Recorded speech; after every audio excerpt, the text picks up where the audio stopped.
2 years ago today, June 10th, 2020, I began Coming from the Heart podcast having one intention, really my mission. It was validation of others and never feeling alone. Experiencing the tumultuous moments of vertigo, my mental health was and has never been addressed clearly. I knew in my heart that my voice needed to connect to a community that would cathartically heal me and others. And last year's collaboration of mental health, which was May 21st, 2021, shall we say the month of mental health, but mental health is every month at Coming from the Heart, I focused on the need to be more vocal and transparent. And today's platform, which I'm so proud to be putting out, is Eradicating Stigmas of Mental Health, which focuses on the shame and the disgrace that these stigmas are now being attached to. Having a mental health issue affects 1 in 5 adults and 1 in 25 people living with mental health disorders. Children, of course, are also affected, and Dan is going to talk a lot about that on her platform.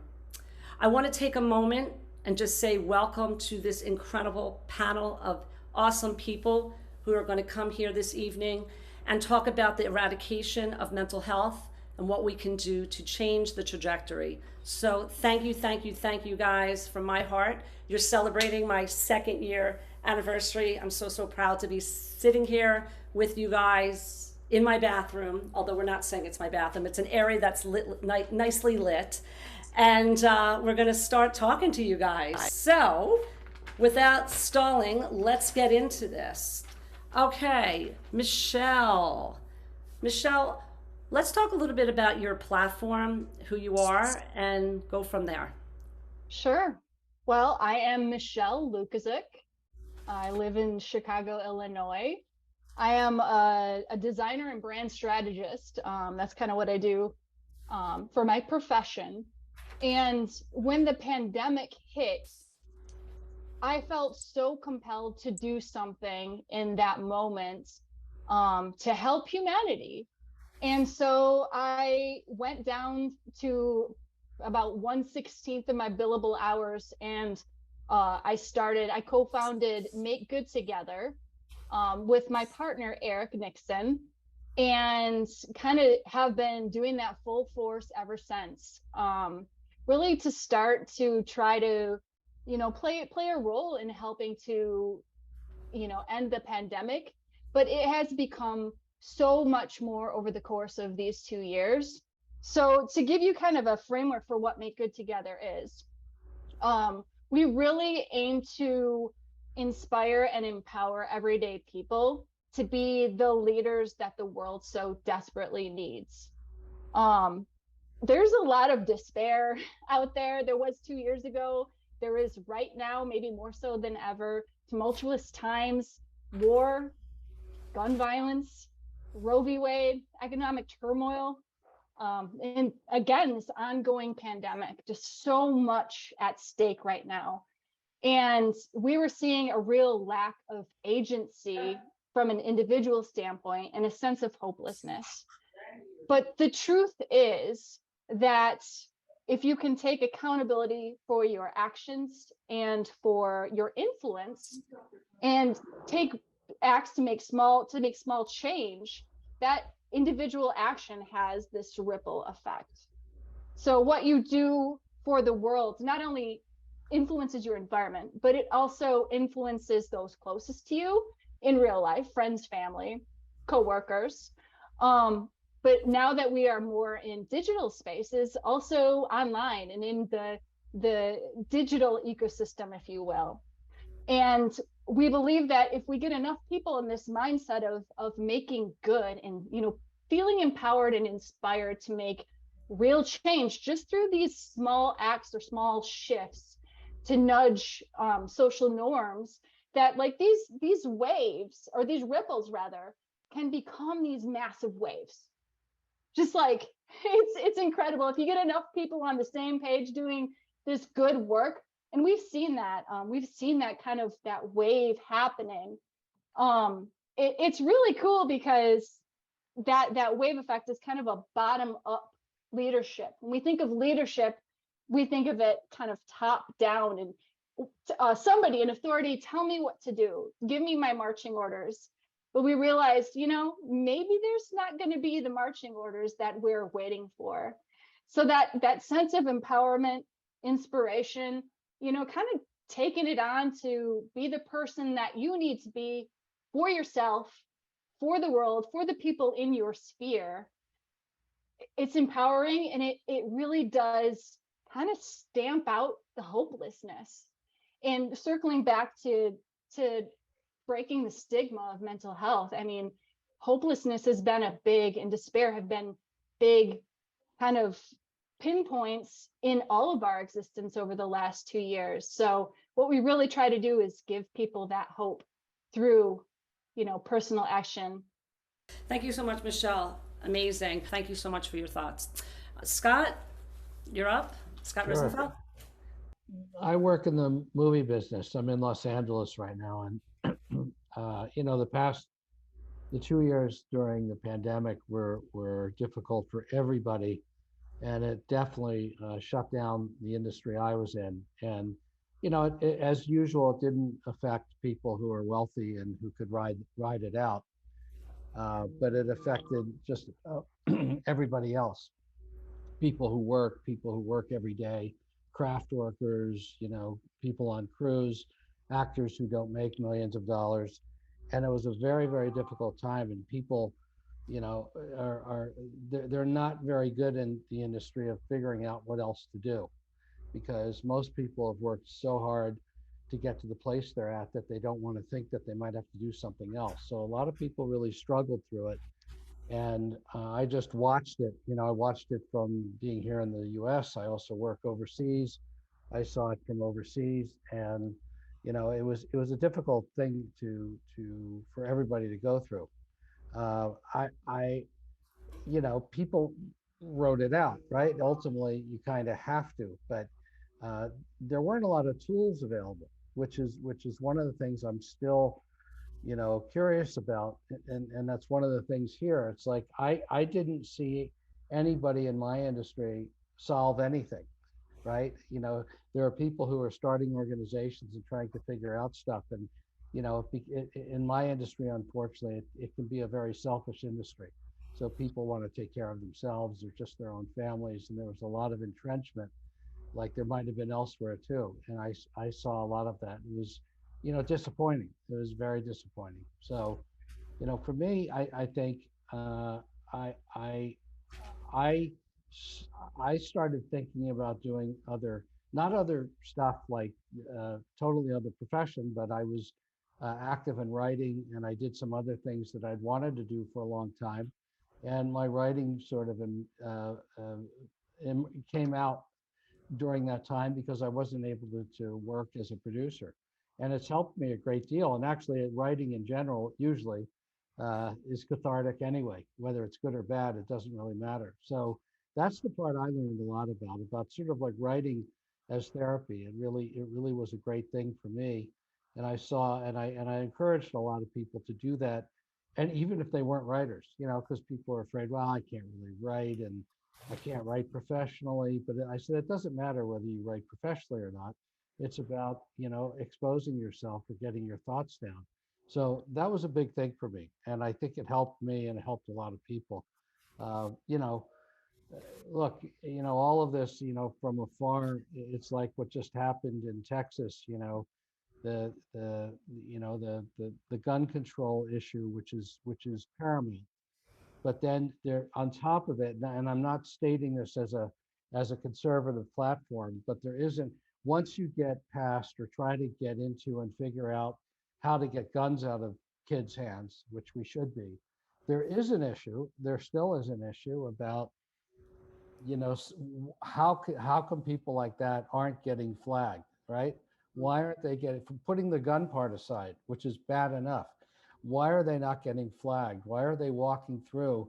And why does nobody seem to understand how to go, I think we better watch this kid, right? He was only 18 years old.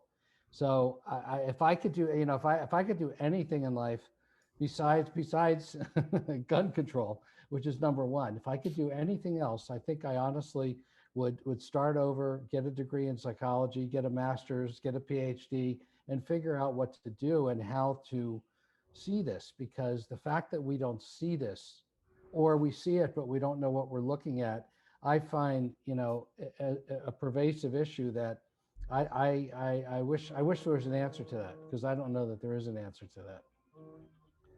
But I try to figure out too, in my industry, if there's a way to expose that in some way, and I'm still struggling with figuring that out. I'm sure I'll find it, because I usually do, but it's not easy. Yeah, thank you so much, Scott. Amazing comments there. Moving on to Lauren.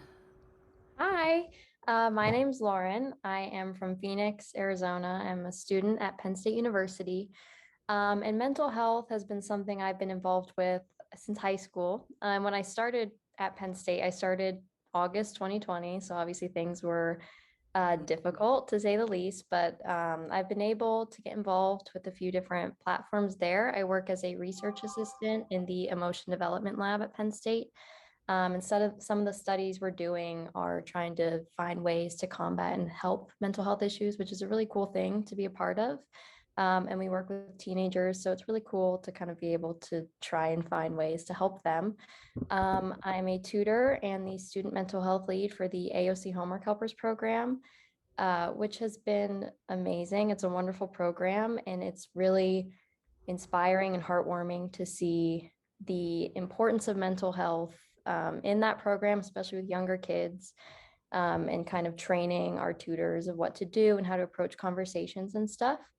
And I've also been involved with DMACC since my freshman year, which is how I met Caitlin. She's the best. But we focus a lot on having conversations and educating people, and because I think so many people have been struggling. The past 2 years, as it's previously been said, have been really rough. And I think a lot of people are unsure of how to approach things. And I think the Band-Aid's really just been ripped off and shown like how inadequate a lot of the systems we have in place are, and how the whole stigma that we have around mental health socially is a problem. And I think going back to, not to make this depressing, but some of the gun problems Scott brought up, I think socially we're very numb to a lot of things. I think that includes COVID as well. We had 1 million people die. And I think, making these conversations normal is one small step in the right direction. So yeah, that's me. Thank you. Yeah, Lauren. Yeah, I'm just jotting down so many great thoughts. Yeah, thank you so much. Yeah. Kate. Yeah. Hello, I'm Caitlin. I work with Walk with Dignity. We are a relatively new nonprofit. We support survivors of sexual violence. I became involved with this organization in October 2020, so height of the pandemic. But before that, I was involved with DMACC during my time at Penn State. I actually helped found the DMACC club at Penn State, and we sort of got it up and running and found a way to sort of support everyone while we were all taking virtual classes, and then trying to get students to adjust back to being in person with all these new stresses. Like Lauren said, it's very conversation focused, and just trying to get people to open up about these issues that for so many of us we were taught not to talk about was a really big deal. That's how I got into sort of mental health work and social justice work in the first place. When I first started at Penn State, I had major issues with an onset of depression, and no one in my life had ever talked about this stuff before. And I had felt so alone, but I knew that something was wrong, and I reached out for help from CAPS, the school psychology. And I started talking to some of my friends about how I was feeling, and I realized that I definitely wasn't alone in how I was feeling. And I just was so mad at myself and everyone else for not talking about this stuff, because if I felt so alone and everyone else felt so alone, why weren't we feeling this way together and sharing that burden? Like, it sucks just because you have a friend doesn't mean your depression goes away, but it's a lot easier when you can talk about things. And that just sort of snowballed into everything I just talked about. Lauren actually took over my position in the DMAX organization after I graduated. She is fantastic. I love her. And to see the way that the club has grown and the more people that are getting the help and the support they need is just an amazing thing to see. Mental health is health, and it's something that everyone needs to be talking about. It's health. It's part of living. Yes, yes, yes, yes, yes. Thank you so much, Kate. Amazing stuff. Jamie? Kate, I love everything you just said. Hi, Jamie Angelini. I live in New Jersey. I am a longtime mental health advocate, mental health educator, professionally and personally. Professionally, I get to work for the Mental Health Association in New Jersey, where I've been for 21 years. And I'm so proud and honored that I get to do this work each and every day, like Kate said, talking about mental health. Typically, we don't even say normally, typically having it be part of everyday conversation. So I do a lot of mental health education. A lot of the stuff that I do is focusing on reducing stigma. Like you said in the beginning, 1 in 5. So if 1 in 5 of us, just us on this podcast, if 1 in 5 of us or the people in our family, our friends are experiencing mental health challenges, we need to talk about it more. And that's a lot of the work I've been able to do with the young and the old and everyone in between. So working in the high schools, doing mental health education and suicide prevention, working in the community. And really, this is my life. This is what I love doing. And we come so far, but we still have a long way to go in having these open conversations. And like Kate said, mental health is health. We all have mental health. We do not all have mental health challenges. We may in our lifetime, but this is something that we have to continuously talk about. Over the last 2 years, as you can imagine, I've done a lot of work with individuals impacted by COVID-19 and their emotional impact, and COVID-19 has impacted all of our emotional health.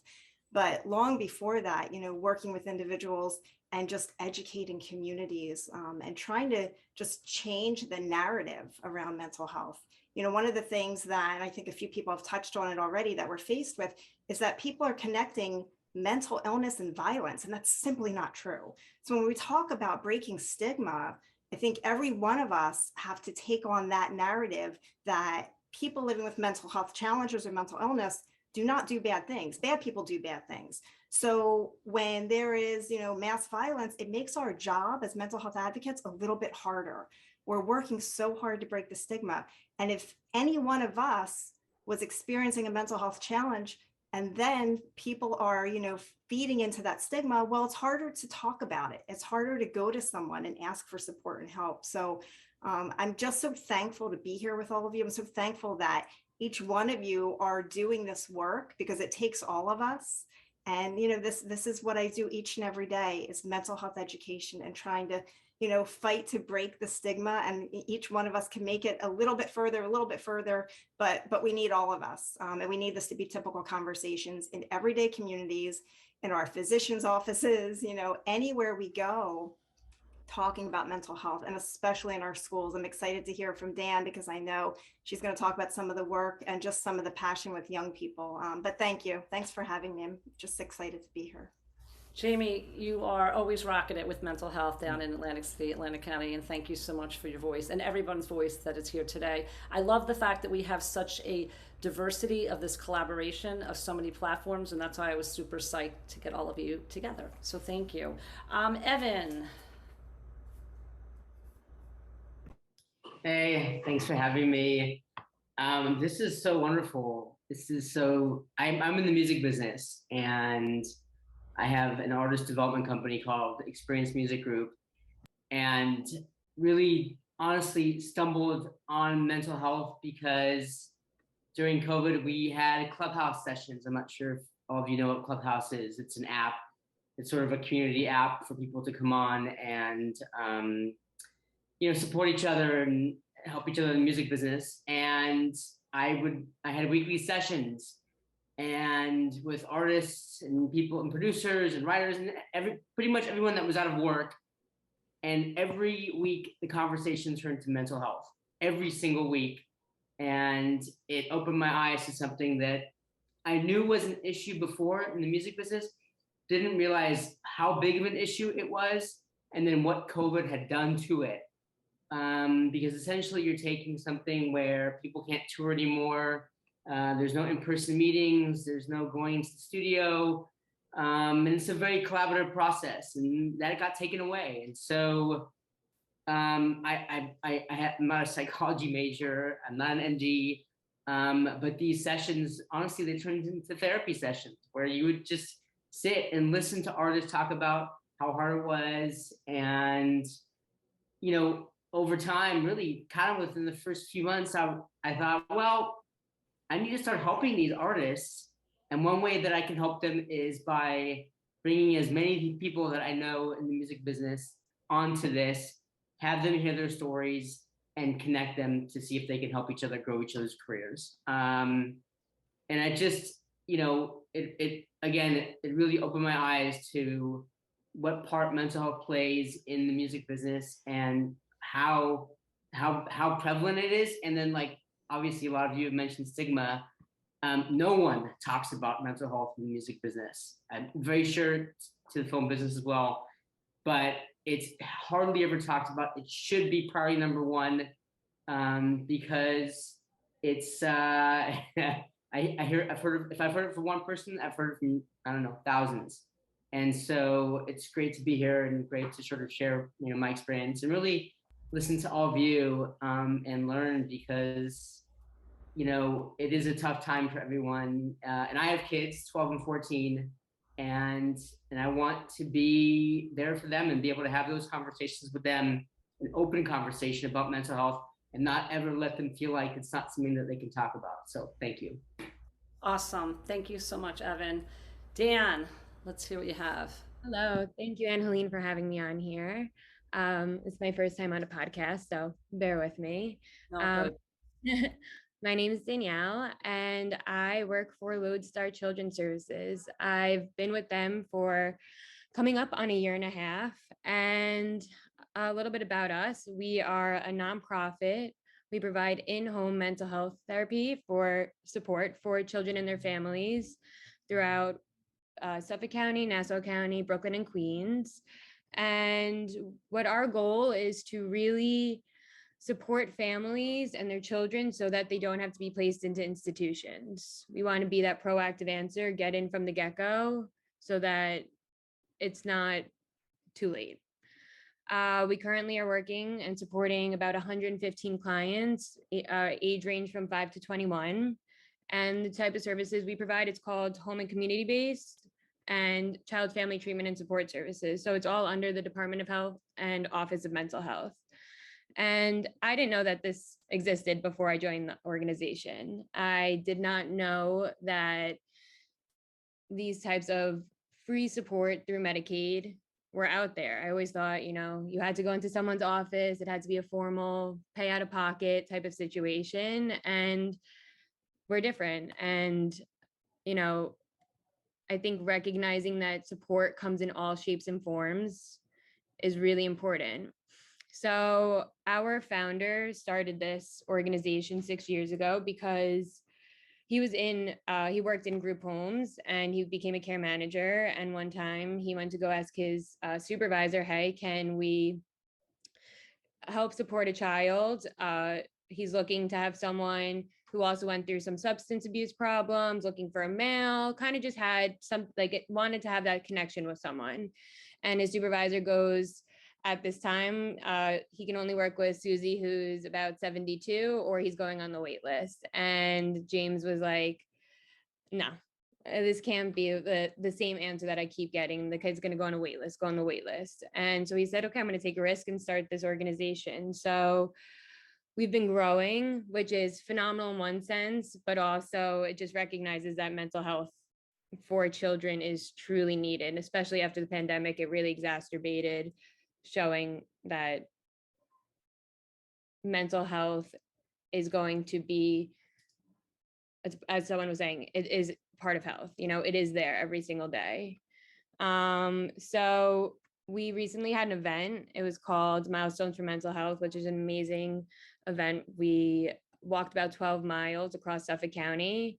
And while we were walking, we carried, at the time we were working with 112 clients. And as we walked, we carried the 112 rocks. And the goal was to reflect the weight that mental health has upon our clients. And with each mile, we placed rocks down, hoping how our services are lessening that weight on them. And it was phenomenal. So the goal is to raise about $150,000, which is still definitely a work in progress, to be able to get a youth recreation center, somewhere to call home, because we bring our kids out into the community and everything unfortunately costs money and we don't get a lot of funding. The only way we get paid is to have these services. And, you know, about a few years ago, I don't know exactly how much the price is, but for a kid to be in a group home each day is about $250 before medical expenses. So if you times that, if they're there for a year, if they're there for about 365 days, that's shy of it's about $100,000. And that's a lot of money. And that's one child. So I think that it's really important to recognize that funding doesn't have to always be in form of response and reaction. It should really be from the start, and helping fund different home and community-based services, home support services that can be there from the start, and just funding more mental health stuff because it's there and it's needed. So thank you guys. Thank you, Dan. I have to unmute myself. Cool stuff. I mean, I definitely, you know, we've spoken so many times, Danielle, about recognizing I would say a pandemic of the situation going on with kids and young adults just not getting the proper mental health facilities needed, resources. So thank you for doing what you do, Dan. Amazing. And Zane, let's hear from you. Another California person. My bud out there. Hey, Zane. Hi, everyone. Hey. I hope everyone's doing well. I'm Zane Landon. I am currently in California. I've been here my whole life. Native Californian. I just graduated from Cal Poly Pomona with a Bachelor of Science in Communication and Public Relations, which is hopefully what I plan on going into, something to do with communications. And it applies to what I was going through my whole life with, since I was young, probably maybe 4 or 5. I was experiencing mental health problems right away. My parents definitely took note of that, and I saw a therapist for a very long time, or a psychologist, including a lot of members of my family. So it wasn't always unknown, but it's still hard to talk about. Even when you're around that support, there was always some setbacks. There was always a lot of stuff to experience, especially recently with the pandemic and even before with trying to arrange my emotions. But, you know, people should, it's hard for people, but understanding that mental health is a lifelong journey, in my opinion. It's not something that ever really goes away. It's something we always need to keep managing, especially people with mental health conditions. And therapy isn't the only answer. There's so many things that we can be doing. So about my platform, when the pandemic started, I was a little frustrated with the mainstream media because I don't think that they had a great opportunity here to address the mental health community and how it was really impacted by the pandemic, and they failed to do so, and they still fail to do so when it comes to addressing mental health. And when we do see mental health representation in the media, a lot of times it's distorted or it's bombarded with how violent they are, when it's important we get the information right, that instead of painting them as violent criminals or creatures, the studies show that people with mental health conditions are actually going to be targeted more by violence. They're actually going to be victims of or survivors of violence more so than that. And I think it's important to get the information right, especially when it comes to suicide. I took a training, and it's not wrong and it's not problematic to ask someone if they're thinking about committing suicide, or it's not going to put the image in their head. That's what we think, and that's what we're scared of. And so it's important to get the information right through storytelling in the media. So I started Positive Vibes magazine the very beginning of the pandemic because I wanted there to be a platform for storytelling, how it correlates to mental health. And so we've been able to feature around 70 people, and from all walks of life, which makes sense because that's how mental health impacts every single person. And it's cool to see how each one addresses their mental health, if it's through sports, through being a psychic, through mediumship. We feature a lot of different people, and that's what we're trying to do by eradicating mental health, is showing that these are just regular people. And in the media, sometimes they paint mental health as very extreme. And of course, there are people that have extreme conditions, but a lot of people just have these conditions and are trying to live normal lives. and they're not being shown that and in the media. And so I think it's really important to show that this is something that impacts everyone, and it's not always, the extreme that we see. So that's what I'm trying to address with the magazine, and just trying to create an ongoing dialogue about mental health. And I also have a PR company where we represent mental health clients, Lean being one of them. So that's been very exciting. And then lastly, I actually had the opportunity to go to the White House recently to advocate for mental health for a mental health action forum with MTV in the White House. And I did get to meet President Biden, which was really exciting. So that's the work I've been doing so far. We got celebrities in the house, as you see here. Yeah, amazing work, Zane. Just amazing for everybody. So many voices, so much empowerment. And the bottom line, guys, for all of us with these platforms is the eradication of dealing with mental health, generally speaking. It came to me in the last 24 hours, and I'll share this with you, in a situation where I know someone who was going to a camp. And the story goes like this. She told the camp that she was having a mental health issue, that she wasn't able to do a certain duty that was expected of her in her position. And what the camp did, instead of sitting down, having a conversation and speaking, they fired her. And I said to myself, how do I say this? We feel we've come so far and we haven't. And this is a large organization. I'm not going to put the name out there yet, but I was just so disgusted by the protocol, how they went about doing certain things. And quite frankly, I think that is norm. I don't believe that most companies are truly, truly getting. What I believe in the 2 years of doing this mental health podcast and different brands that come on and so forth and say, as Zane, I'm agreeing with you, that they support mental health or they're all about mental health. I believe they're hopping on trends, that it's trendy to say certain things about a certain something. But I think the reality at the end of the day is when someone is when some label is put on a person of having some mental health condition, they want you to be out. They don't want you around. They may not be really sure, as I clarify my words here, to what you may do or what you may not do. And I think it circles back to what Jamie was saying moments ago, I believe it was Jamie, about guns, and Scott mentioned guns, and the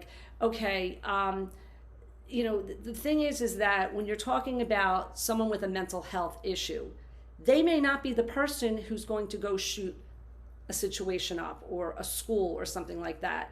And it's really given a bad aura of people to attach these things to mental health. Mental health is struggling so hard to get these voices out there. And what I feel in the last 2 years of the pandemic is the silver lining that, thank God, people have finally stopped to realize and say it's okay if you need to take medication, if you're seeing a therapist. It's, again, the trend words, a therapist, mental health. But really, if you are so vocal in a job situation, how supportive is your manager or that company going to be of you? Unless you are in a private situation, speaking to a HR person. I feel like we have so much, we've done so much, but your voices are wowing me today. I'm honored, so honored. I'm emotional here that all of you are coming on to talk about such cool, amazing platforms. Jamie, I want to just go to you for a moment, because you are, as you know, not that everybody else isn't. When I think of mental health, I think of course, Jamie, because of course Jamie mentioned she's the director of mental health services down in Atlantic County. What are you seeing? I mean, we always check in with each other here and there on Instagram Lives and so forth.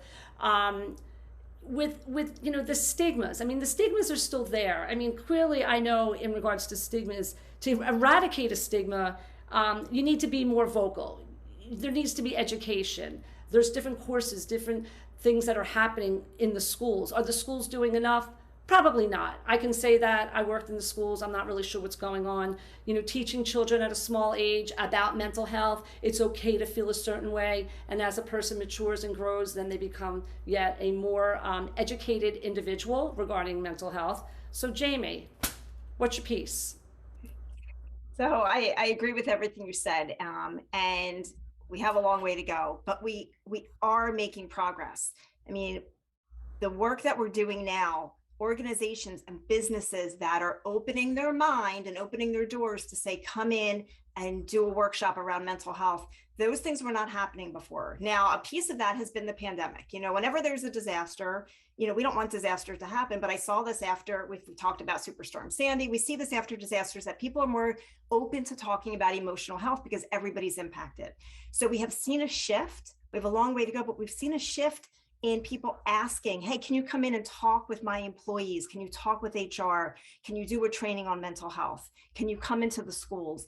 More than ever before. So I'm excited by that, because the more we do that, the more we talk about it typically, then we start to break down the walls. And one of the things we always say is, how would you treat an employee with a health condition?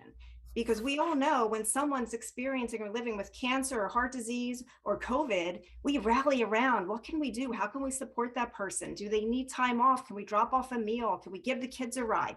This is what we do. But when someone is experiencing a mental health challenge, we don't do the same thing. So we always have to kind of bring it back to health generally and say, well, how would you treat that family, that friend, that neighbor, that employee if they came to you and said they had a health condition? If someone walks in and they're limping, everyone says, oh, what did you do? Are you okay? Do you need something? But if someone comes in and looks like they've been crying, we're kind of like, oh, should I say something? Well, why? Why not say, I'm concerned about you. Is there anything you need? And like Zane said, one of the things that we are talking about in businesses, in organizations, not social service, but other organizations and businesses is, hey, you can ask someone about suicide. You can say, I'm concerned about you. Are you thinking about suicide?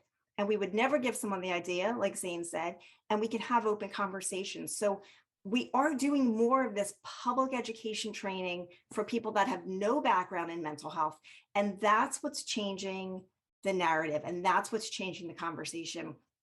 And every one of us that can model language is really important. If you notice, I'm really careful with my language. I always say, and I work hard at it, the person living with, experiencing. I don't even say struggling with, because I don't know if they're struggling with depression, they're living with it.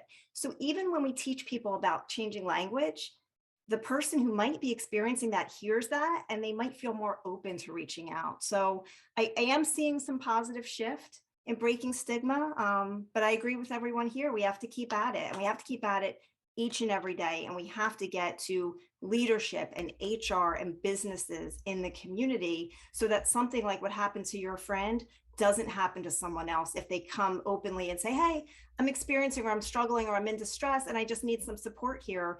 They get that support they need, just like if they had any type of medical or physical issue. Yeah, no, I absolutely. And regarding that situation I was just sharing with you guys, is that this is an organization, this is a nonprofit camp organization that has been around for a long time. And shame on them, man, shame on them. They're not just, a brand new situation. I just don't think education is there, although they claim to have extensive training, specifically with the campers and or the staff. But I believe this even goes to, as we're all saying, corporate levels as well, where, and Evan in the music, industry, and really everybody out here is platform, and Scott as well in Hollywood. Oh, God forbid, unless you're excessively famous and then you come out and on your platform and you start talking about it, and then everybody sort of attaches to that. But when the famous are talking about it, does that really trickle down to me or my friend or someone? Most probably not. Most probably not. Pandemic, I think, has given us a plethora of information to go on and think about differently or change the trajectory of certain things happening. But, again, with agencies like yours, Jamie, which are phenomenal, but you need to clone yourselves and bring you to so many parts of different industries, And Evan, I just wanted to ask you a question specifically in the music industry. Do you see any shifts of positivity in that way, meaning the ratification of anything in, let's say, as we are slowly morphing, I wouldn't say out of the pandemic, but a shift towards more normalcy, or however we want to verbiage that? I mean, you hear it from Halsey. I'm not sure if you know who Halsey is, of course. She made a comment, I don't know, it was last week, her label wanted her on TikTok. And she was just, there's so many social networks that these artists are responsible for being on and sharing content. It's way too much. The average human can't handle it. and to expect these artists to sort of get on there and show their music every which way is just ridiculous. So you'll hear more and more artists say, well, it's too much, or my audience isn't there, or just use it. Or Billie Eilish is great. She really uses her platform for mental health, and talks a lot about. She just said something the other day. She said, I think fame is a poison. I mean, that's a strong statement to say fame is a poison, something to that effect. And so you're starting to see more and more of these artists, make that connection. But I agree with you. It's the trickle down effect is, look, they're having the conversation. It's a starting point. It really is. But like, look what, these kids are up against today. Look what they're seeing on Instagram. Look what they're seeing on TikTok. On top of like a 24-hour news cycle. I'm 47. I didn't have that growing up. I didn't have social media. I didn't have all this information bombarding me on not only like what to wear, how to act, etc. as a child, but also like, look what's happening in the world. We're in a 100-year pandemic, 40-year inflation. There's crisis in Russia. It's just it's really, really so much that, like, to my point, I think we have to look at it differently than we've ever looked at it, because the information overload in and of itself is a problem. Absolutely. No, absolutely. And artists, I agree with you, like Halsey or Billie Eilish or Lady Gaga. I mean, there's definitely artists out there who've been advocating mental health for a really long time. And they have their communities that attach to them and so forth. And maybe not up and coming artists because they don't have the engagement of the audience yet, that people don't really know who they are.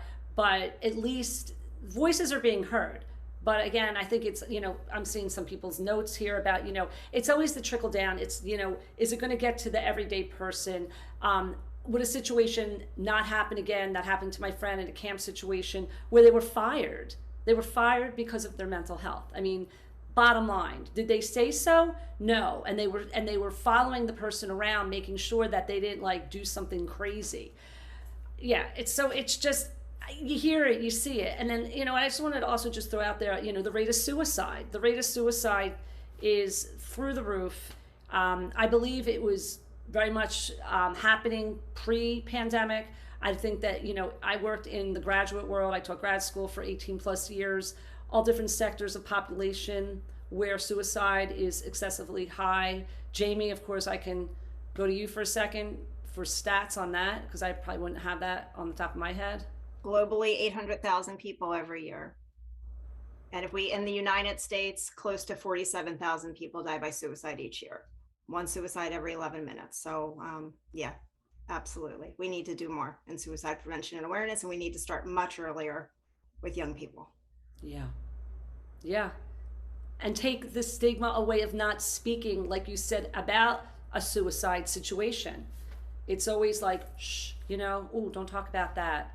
And your training, mention the training that unfortunately, I didn't get to do, that incredible training. Yeah. Sure. 2 trainings, which are offered really all over the world. Mental health first aid, which a lot of people are probably familiar with, public education training, 8 hours, and it will change your life in 8 hours. You will look at mental health differently. Based in evidence, people leave the class with increased mental health literacy, reduction in stigma, everything we're talking about tonight. And also QPR, suicide prevention training. These are 2 that we do. I probably do several of these each week. And every time we do them, we know, if we have a class of 15 or 50, people are leaving there with a different mindset.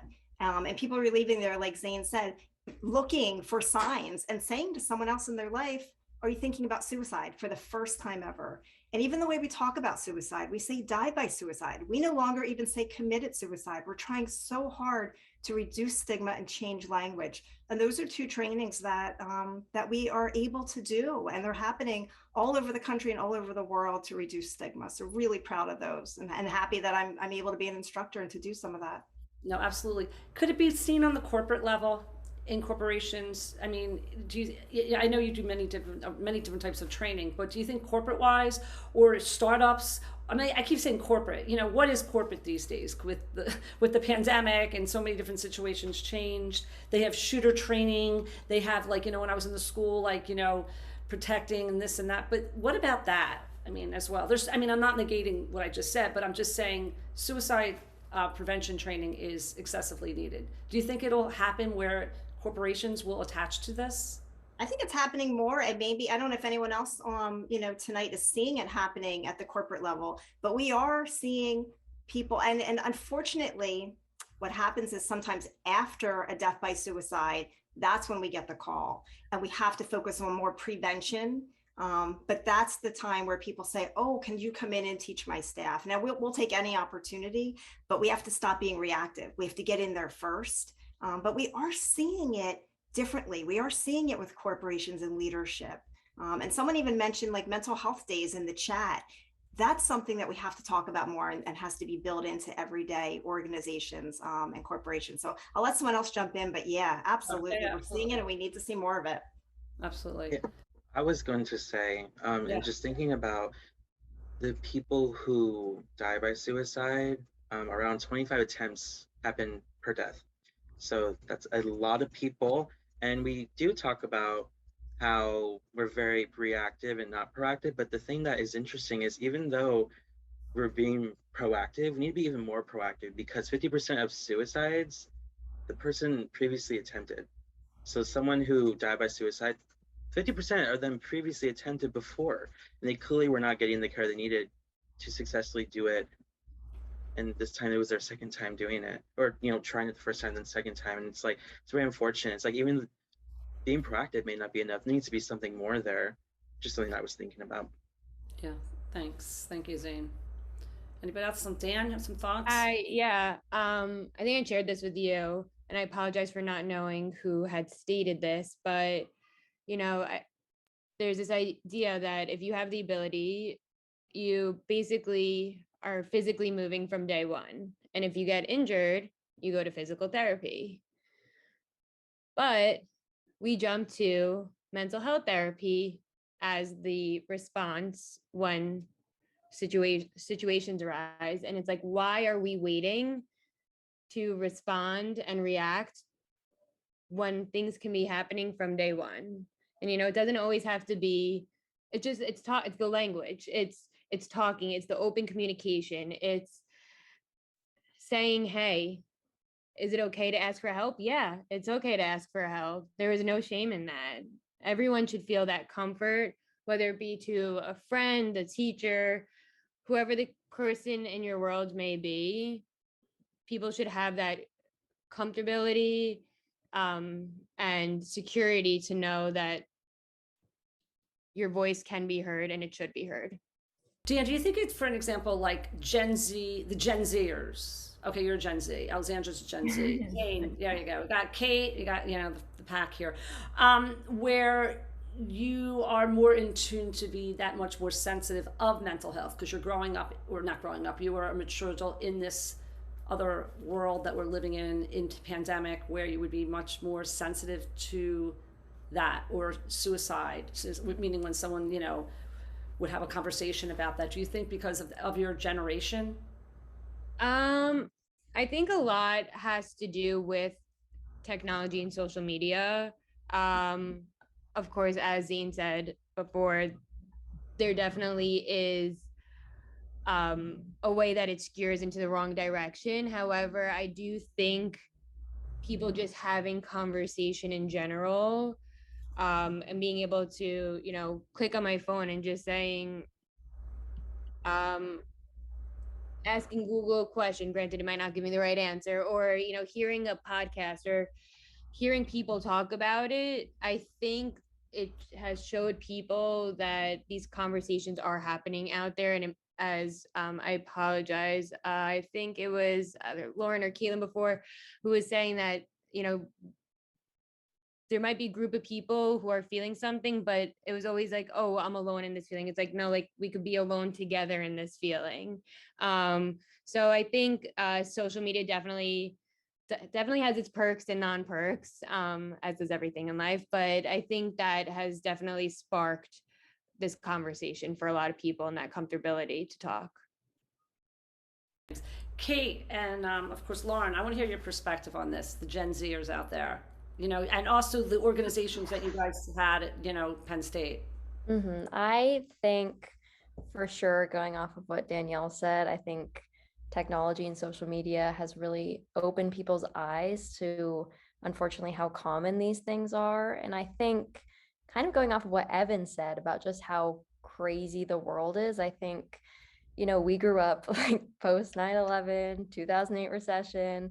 We're back at, bad economy again, COVID, all that. And I think our generation doesn't want to tolerate certain things. And we've kind of realized that, the future is scary with climate change and everything. And politically, things are so stressful and tumultuous. And so I think a lot of young people, having grown up in such a really crazy time, have just realized how important mental health is, and really taken the reins on trying to get rid of the stigma. And I think the stuff I've been involved with, it's all been with younger people. Everyone I work with is around my age or younger. And I think it's really inspiring and amazing to see that. And especially, with the tutoring program I do, teaching like 5-year-olds and first graders how to approach these conversations and talk about their emotions, is really, really important work. So, yeah. Thanks. Kate, thoughts? Yeah, I agree with Lauren. I think our generation is unique in that even if social media hasn't been around our entire lives, it's been here for a good chunk of it. And even before that, televisions were everywhere. We were kind of the first generation, or one of the first, to be able to get global bad news all at once. It wasn't just, oh, there was a robbery downtown. It's now a bomb went off across the globe. It's a unique kind of information, and it presents almost like a unique trauma, especially for children as their brains are developing. We're not supposed to be exposed to all of this. We're supposed to be playing outside catching butterflies. This isn't really what we were supposed to be taking in. And I do think that that has made some of our generation more sensitive to these things in a good way. And then there's the people who get more sensitive to it in a bad way, like, oh, this is how it's always been. Why do you want to change it? It's like, well, that's kind of the problem. It's always been this way. No one wants to change it. As far as social media goes, I like to see it as a tool. And I didn't always see it that way. In 2018, I'm very open about this. I did make an attempt on my life. I was a freshman at Penn State, and things were not going too great. Clearly, I'm good. It didn't work. And I've really thrown myself into connecting with other people because I really wish that someone would have reached out to me whenever I was in that situation. And I really just want to try to be the person that I needed and didn't have.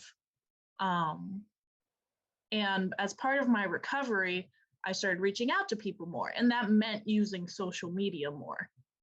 And I realized the block button is my best friend.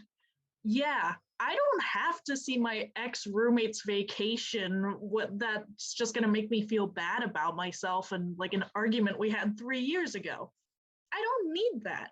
I can follow therapists. I can follow positive affirmations. I can follow dog videos where the dog does a little dance in a hat. Like, that's gonna make my day better.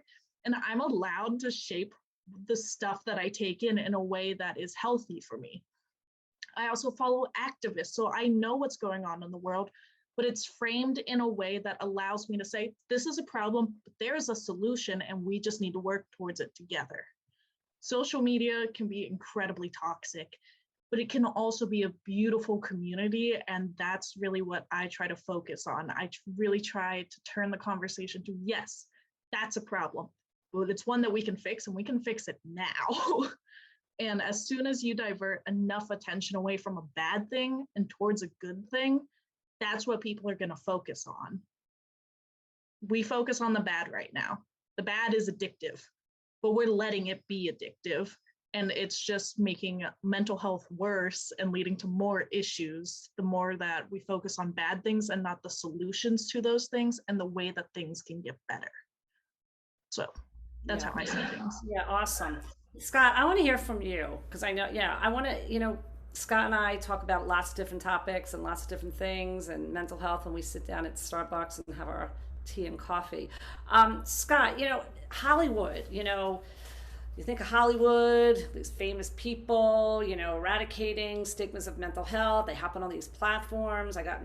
What you're thinking? I mean, you're part of a community of producers. You spoke a little bit about your platform, a little bit about your ideas, but do you see in the foreseen, future anything that is going to be positive as far as, maybe it trickling down to us, meaning, you have these superstars, they hop on TikTok and all this Instagram and stuff like that. I just, just some more thoughts. Unfortunately, everyone in this industry is trained to make people think they're fine at all times. An actor doesn't want to show any foibles because it'll lower their value, whether that's financial or whether that's with an audience.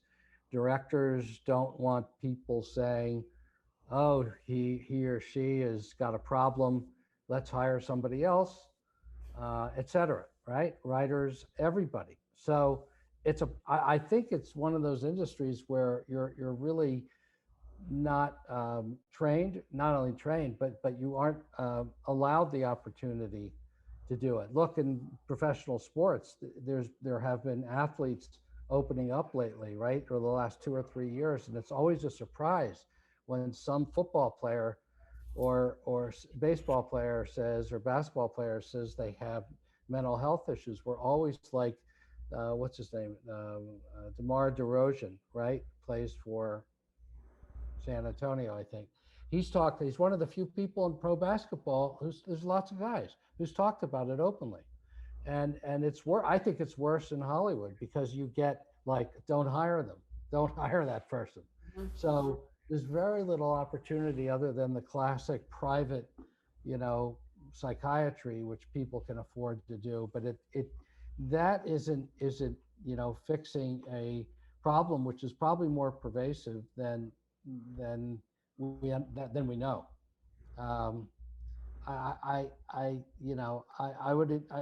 Try to encourage people to talk like this, like in groups. And I have lots of friends. We've had these conversations over the past 2 years. So there are people doing it, but I don't think it's enough. I don't think it's enough. And I don't think most of them have an avenue to do it. They're not trained to do it. They think there's a stigma related to it. I think, unfortunately, as well, a lot of the African American actors and people they're already there's almost a cultural bias against it. There's a lot of cultural bias against it anyway. That there's nothing wrong. You don't talk to anybody. You don't talk to a stranger, right? God help me, you don't talk to a stranger. And these things aren't said out loud. They're not said out loud enough. There are not enough people in my industry saying anything like this or addressing it. So I think it's an issue, and I do try with people to ask them for real, like what's going on, and something's going on, and to try as much as possible to do things one-on-one, but it's very hard to put people into situations where they're willing to speak publicly about it.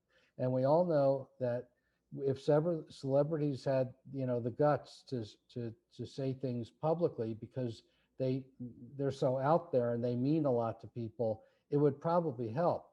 But they're willing to talk about a lot of things. This isn't necessarily one that they're willing to talk about, and that is a problem. I'm not sure, I'm not involved medically or involved in the kinds of organizations some of you are. So I wouldn't begin to be able to say how to do that. But I do see it, and I do see it as a problem, a big problem. Do you think production companies, I mean, there's, the bigger production companies and so forth, or even the smaller ones, when they see a situation of a person dealing with a mental health, do you think they address it in a positive way, or they shame them to not want to? I don't know that they shame them. I just don't think they know what to do, nor is anybody equipped. Nobody's trained. That's the other thing. Nobody is trained in this industry to deal with any of this stuff. Nobody. Nobody. And I think that's really the problem. You know, you get, if it's corporate, if it's a corporate situation, a studio, you know, they're trained for certain things that they have to do through HR. But most people don't work that way in the industry. Most people are freelance now. They're not studios and they're not all this stuff like it used to be. So there's no like place, you know, there's no, you know, meeting ground. There's organizations that, you know, but not for this.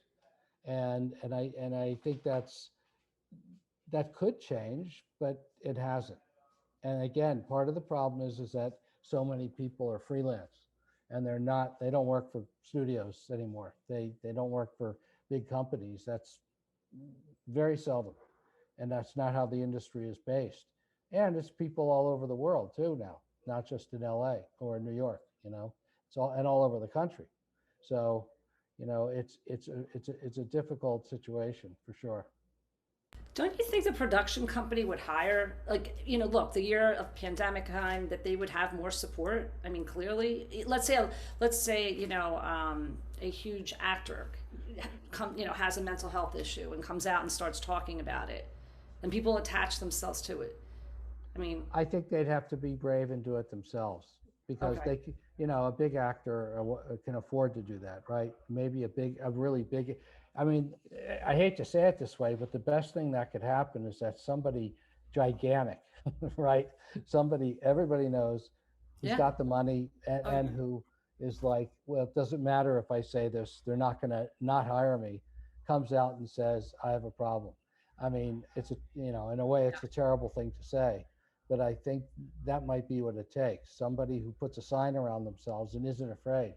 You know, there's, you know, it's like what we talked about with other social situations about some of us who have something to say about our lives, and you know, at some point we say them or we don't.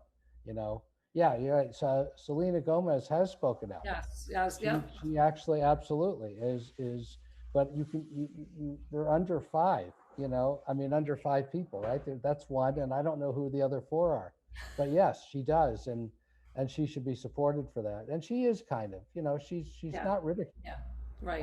and more people should understand it's okay, but the production companies aren't going to do it because they don't employ these people, you know, so Absolutely. No, no, they, absolutely, you know, absolutely.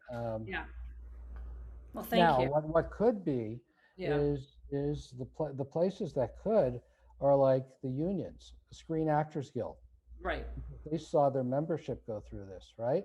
Screen Actors Guild, the Directors Guild, and the Writers Guild. You know, and those are the organizations that should be talked to because they could set up programs because there are writers who, you know, are jumping off of buildings, right, over the last 2 years, and they could easily set up, you know, come here on Thursday night at 4, you know, at 7 o'clock, you know, and that could be done. Those are the places to focus on, the unions, the crafts, not necessarily the production companies. And I think that's the place where you'd probably get somebody interested. Somebody would probably say, we get it.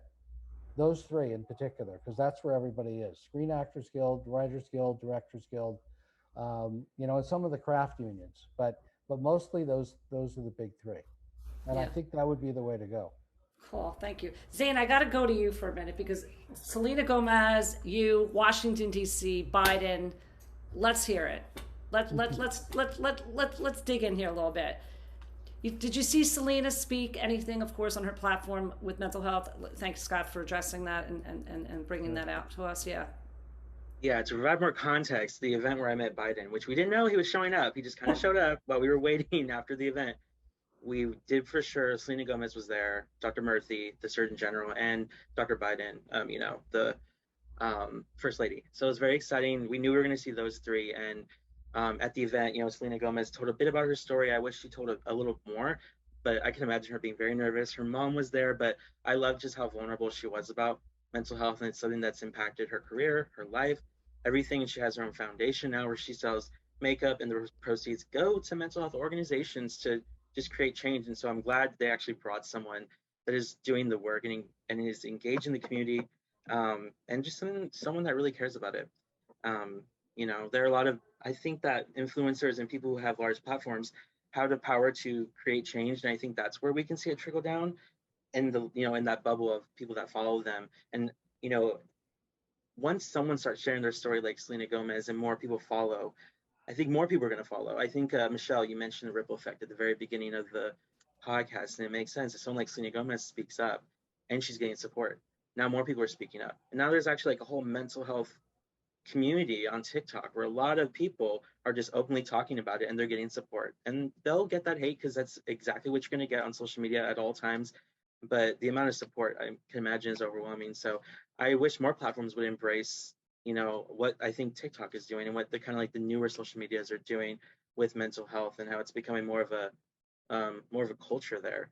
And to go back on what we were talking about, Caitlin was mentioning like negativity and negative news and how we're just so bombarded with it. This is why I really think we need some sort of positive network or a positive news network where it's all about positivity. And I'm not referring to toxic positivity because that's not going to help anyone. And if you don't know toxic positivity, it's just be positive for the sake of it, which doesn't work because we can't always be positive. What I'm trying to say is tell the stories of mental health and the raw truths of how people experience them, but also show how they're inspirational for what they're doing after and how people can experience the darkness but come out in the light. And you know, that's what I want to see. And so there are a couple of like television shows doing that, but I think the mainstream media needs to get behind showing students, kids, adults that have mental health conditions that are doing things that are, you know, transforming the world. And I think that's inspirational. I'm actually part of an organization where that's mainly what they do. 30% of what they talk about mental health is negative and 70% is positive because the positivity is going to inspire more to share their story and again create that ripple effect. Cool. Yeah, amazing. Thanks, Zane. I just also have to mention Justin Bieber actually just came out with something that he was dealing with today. I can't remember the syndrome, if anyone was picking that up on their feed or social media. And he's been vocal about a lot of things. So again, I think he has, I don't know if it's some type of a syndrome, but I would assume that obviously that would have a correlation to his particular mental health as well. And he's pretty vocal about things. So again, there are certain artists, back to Evan talking about artists and Scott talking about, of course, Hollywood and what you have to say. What I also just wanted to comment for 1 second is the power of thought. I had this awesome interview with Iffy Thomas. She wasn't able to hop on with us today. She's my friend from the UK, and she's a positivity coach. Zane, when you were talking about positivity, I was like, okay, I got to segue with this. Power of thought, meaning, of course, every day we get up, we brush our teeth. Oh, I'm so down about this. Oh, I have to go to work. Oh, yeah, you know, all the things that we're bombarded with on our daily life, all of us individuals, platforms, etc. However, as I'm trying to do, as she's done in the 18 months, put the positivity in it. Like, oh God, I have to now, you know, walk my dog or do the dishes or whatever these mundane activities that you have to do, but spin it in a more positive way. Because research says, and Iffy would probably quote that better than I with some statistic, that when you're putting these positivity thoughts or positive thoughts, there we go, into your daily routine of who you are, it actually really does work. And, you know, self-care, love yourself, all these things, trends that we're, you know, constantly hearing, but really the basics, being kind to yourself, giving yourself positive thoughts.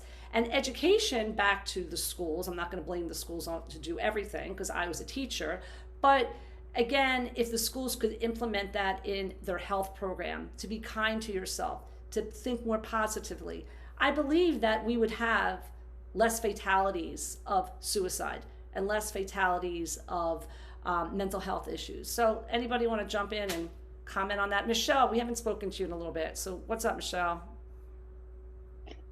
So I believe that your story is yours to write. And I think we forget that. But it's so powerful to look at your life that way. Like, and the story that you frame your experiences in, I mean, that very much shapes who you are and how you exist in the world and in time, space, and connect with other humans. So again, coming back to the kind of empowerment and inspiration work that we do at Make Good together, like just taking ownership of your story. The problem is it's hard to do when you're in a space that might be tough or trying. So I know for me personally, I try to like build an environment around me that gives me reminders. Like on my when I open the door for coffee, I have a reminder there, like this is the person you want to be, Michelle, remember. Like, so for me, it's about how do I build spaces in an environment that can reinforce my understanding of you get to build your own story, you get to write your own story, you know, the things that have happened to you, you get to decide what those means and what purpose and meaning you can assign to those things in a way that serves you to be the version of yourself you want to be. And also, like I said, like that just ripples out. Like if you're being your authentic self, messy and all, it doesn't have to be perfect, then that is going to be expressed and exuded, and others will, you know, understand and appreciate that, and hopefully pick up on your vulnerability and feel like they have a space to be vulnerable and authentic in themselves as well. Going back to this idea of social media, I think it's also important that we understand that like our value isn't wrapped up in likes and follows. And I think it's the wild west right now in digital spaces, and we are at such a unique point in time. It feels like social media has been here for a while, but it really kind of hasn't. It's really in its infancy, and it's a wild west. So for those who have the capacity to help shape brave spaces, accepting spaces that, you know, gracefully push down hate in comments. I mean, simple as that. Or even how you quote unquote vote with your likes and your follows. I just think it's important that we shine the light on those who are doing good in the world, because this 24-hour bombardment of conflicts isn't good for us. But we do have agency in that regard to kind of shape our environments. I mean, when I said opening my door when I get my coffee and seeing that sign there, Michelle, you being the person you want to be, that's one way, but also shaping digital spaces, I think, is important. Thank you. Anyone else? Some thoughts as we wrap this up a little bit? Anybody want to say anything? Yeah, I feel like, you know, we keep talking about how amazing it would be to have the larger influencers, someone who's famous, to be vulnerable, to open up and talk about their own experiences. But I see a trend, as we're all saying, you know, talking about the union, talking about the individual self. It's kind of like coming back to community at the end of the day. And, you know, hopes and dreams. Yes. Would it be amazing to have the famous people open up? Yeah. But where we do have more control, where our voices do trickle out more, and where there is more of that hands-on experience is from the community. So kind of working, I think Michelle might have said it earlier, you know, like bottom up. Like it's so much, there's going to be difficulties wherever you're doing it, but there's so much ease in doing so when working through community. You know, like most of us have gone through schools, most of us have grown up in various shapes and forms of a community, but, you know, seeing that from day one versus seeing something that could be far-fetched as a famous person, it shows, oh, my neighbor, my teacher, person down the block from me, we all have a similarity, we all have that common ground, and it's closer in range. So yeah. No, absolutely. I agree with that. I'm really just thinking, as everybody's speaking here, it's what about the communities that don't have social media, and the communities, you know, coming from the heart is all about inclusivity. I try to speak to LGBTQ+. I try to speak to minorities and nonprofits and so many platforms out there. But yet, I believe, you know, I think Zane and I had talked about this at one time possibly, is these rural communities that don't have the support. Or what about people with a disability that don't have the support with mental health? There's so many sects of the population, And we can't just swipe it and be like, oh yeah, I mean, I believe from the bottom to the top, yeah, Michelle. But again, it's getting the message to the places that don't have what we're talking about. And that, I believe, is the challenge. That's the challenge. Because again, the areas that know about it or can get their hands on social media, okay, fine. But you know, Zane, what's your feeling on that?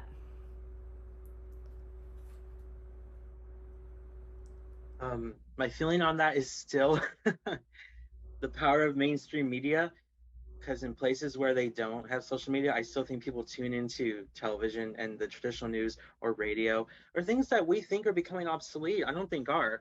I think things like radio and podcasting are still, really popular platforms that people tune into. I think that they need to be leveraged more so that these stories can reach broader audiences. Because again, like you said, social media still impacts a certain segment of the population, and to really make impact, we need to be getting to the places that don't have access, like you were talking about, Helene. So, and I still think it's about leveraging mainstream media, and I would love for them one day if every, mainstream channel like Fox News, CNN, MSNBC, all these big channels had a mental health segment where it was just, maybe an hour a day where they would have a host just talk about mental health, or bring in on an interview, bring someone who has their PhD, someone who's doing the work, an advocate, so they can share their story. So, it's out there in the world more. And I also think that the mainstream media needs to do a better job with kind of rebuilding its trust, because the mainstream media's trust is I think at an all-time low, and the spread of misinformation is happening a lot. And that's why there's a lot of misinformation about mental health and violence and a lot of different things. And so I think mainstream media needs to also position itself where it can gain the country's trust again, because I think that is a huge issue with the spread of misinformation as well. And that's a huge issue. Oh my God, yes, yes, yes. And I love the television stations. Scott, you can help produce this. Positivity channel, 24 hours of happy, like not 24 hours of CNN. But it wouldn't just be happy. I'm just being stupid and silly. It would be obviously giving good information. And that's why I'm proud with our platform and your platform and everybody's out there platforms.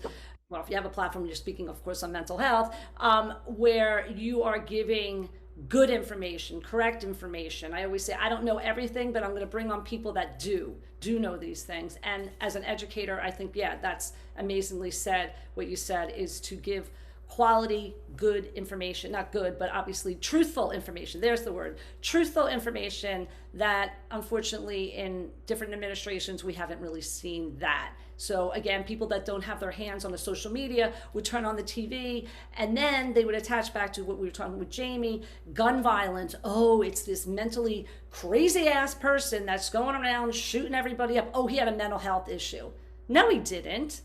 He just was crazy or whatever he was, or something snapped, or clearly whatever his environment was to perpetuate him to do what he did. So anybody else have some last thoughts before I wrap it up a little bit?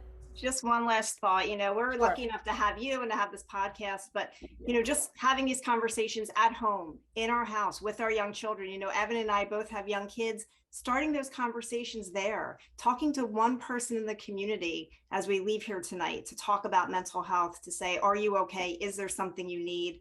So even when we don't have these bigger platforms to speak about mental health and stigma, just speaking to one other person each day will start to ripple effect. So I just wanted to share that. I was just thinking about that as we were wrapping up.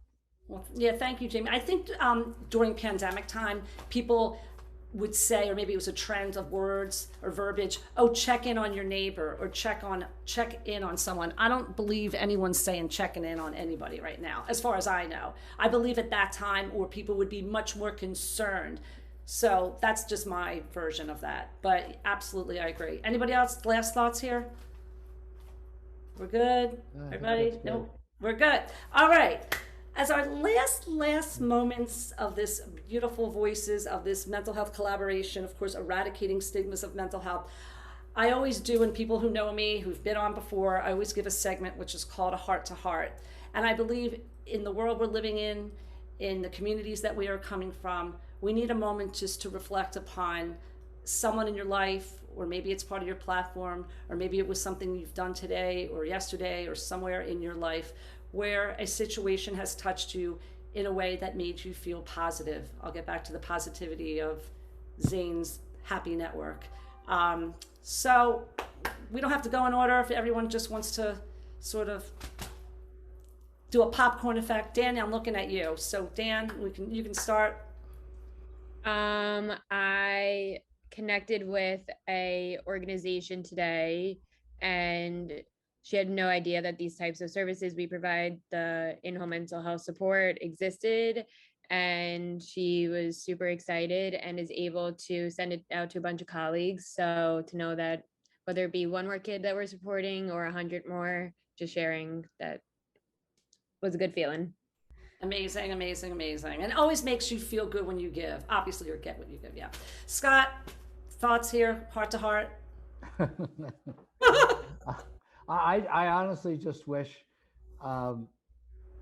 the business wasn't filled with people, who spend their time not caring about anybody else. It just happens to be a very selfish industry. I actually have fought hard over the years to change that in as much or as little as maybe I've pulled it off, but to connect people more, to have people open up more. And I'm just going to continue that the best I can. Linking up with organizations where I might actually be able to introduce certain people to here to, especially like I said, the unions, I think would be a start, because I do think they would have a vested interest in doing that. But that's where I'm headed. Thanks, Scott. Thanks, Scott. Zane, thoughts? I think when it comes to like coming from the heart and just hearts reaching hearts, it's just about asking that one question, like, how are you doing? I think that we don't hear it enough. And sometimes when we do hear it, it's not coming from a genuine place. So when you take the time and ask someone how they're doing, really take the time to hear their answer so they feel validated and heard. So that's all I have to say.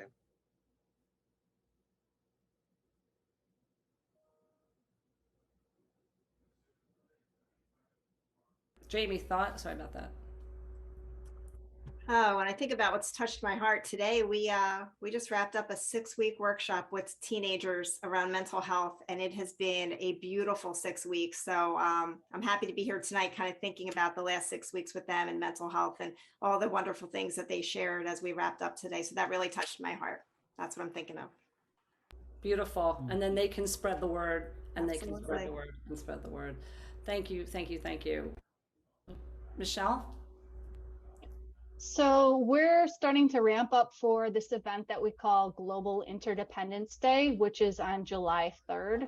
It's kind of a global plead for celebrating our interconnection and our interdependence.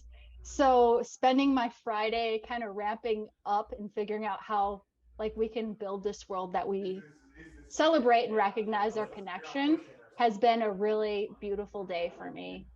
So the event basically is where you share a post on your hand or just art. Some people did chalk art with the hashtag We Are Connected. And I hope everybody can take part. July 3rd, globalinterdependenceday.org. Yeah, I'm going to promote the hell out of it on Instagram. Stories, I'm always doing a story. So I'm so honored to be part of that. Thank you so much, Michelle. And Kate. I'm over here racking my brain trying to pick one thing that's been positive, because I have been doing so much lately, like really trying to take control of my life and my time,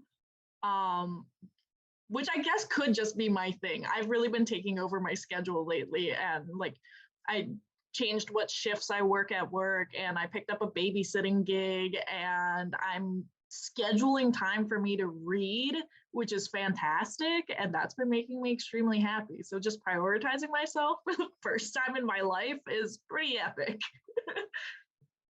I love it. What are you reading? Anything good? So yesterday I finished Book Lovers by Emily Henry, 5 stars.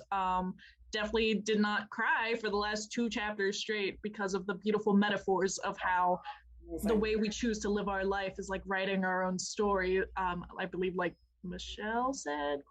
Yeah. Beautiful book. You would love it. And today I started a fantasy novel called These Hollow Vows. So I love it, love it, love it. You guys got to check out Scott's stuff anyway. All right. Promoting you there, Scott. All right. Who did I forget? Lauren. Oh my goodness. I Hi, know, like Lauren. Caitlin, I'm trying to think of one thing. Hi. I think, Hi. I don't know if this counts, but I recently got into some research work looking at like polarization and its effect on like mental health and kind of how to mitigate that stuff. And I think that's really cool and makes me a little hopeful for the future, which is a good thing, I think. So there's my heart to heart. Love that. Thanks for sharing. And Evan. Where'd Evan go? My son graduated from junior high to high school yesterday, and so seeing all those kids that have spent half their junior high from home, going through a 100-year pandemic, and making it through to high school was super inspiring. And just obviously proud of my son, but proud of all those kids for getting through that. And that's going to be something they'll have their entire life. And if they can turn that into a positive, then that will be an amazing thing. Amazing. I'm so overwhelmed with your voices. This platform is awesome. I always say to my husband, yet another one's coming, and how excited I am. And I'm always like, yeah, I mean, the voices of each platform are, I should say, illuminating. They elevate me, they empower me, they make me want to have my voice stronger out here with Coming from the Heart. I always feel at Coming from the Heart podcast, I am not alone because I got you guys out there. I started this 2 years ago, as I said in the beginning, with not really knowing any direction I was gonna, go to. I'm gonna start to cry here. And these platforms and these voices, and if I can, or we can, shall we say, as communities, touch people that need to be touched, to never feel alone, give them validation. I'm going to keep going with as many platforms as I possibly am humanly possible. I'm going to keep collecting people on my journey as you guys. Having this conversation tonight really has touched my heart, and that is my heart to heart, that you guys wanted to come on and be so much a part of me and so much of my platform and my message, just to get out there that no one should ever have to deal with mental health issues alone, because there are communities that actually, I shouldn't say actually, communities do care about you. You just have to find the right community to be in and the resources that are out there. So from my heart, at Coming from the Heart, thank you guys so much for being a part of me, part of the platform. I hope to see all of your voices again on another collaboration soon. And keep it in mind that mental health is not just in May, although Mental Health Month. Mental health is every month, every day. Take care of yourself, take some time for yourself, and do what my friend Iffy was saying. Give these positive thoughts, because quite frankly, positivity within yourself can only spread to your family and everybody else around you. Have a wonderful, happy weekend. For my friends out in California, enjoy the rest of your evening, because you got more there than I do. And for my friends here on the East Coast, enjoy whatever you guys are doing. Enjoy the weather. It's summer. Get out there and just have fun, because having fun is your mental health. Good night, everybody. Thanks, everybody, for joining, and I will speak to everybody soon. Bye-bye. See ya.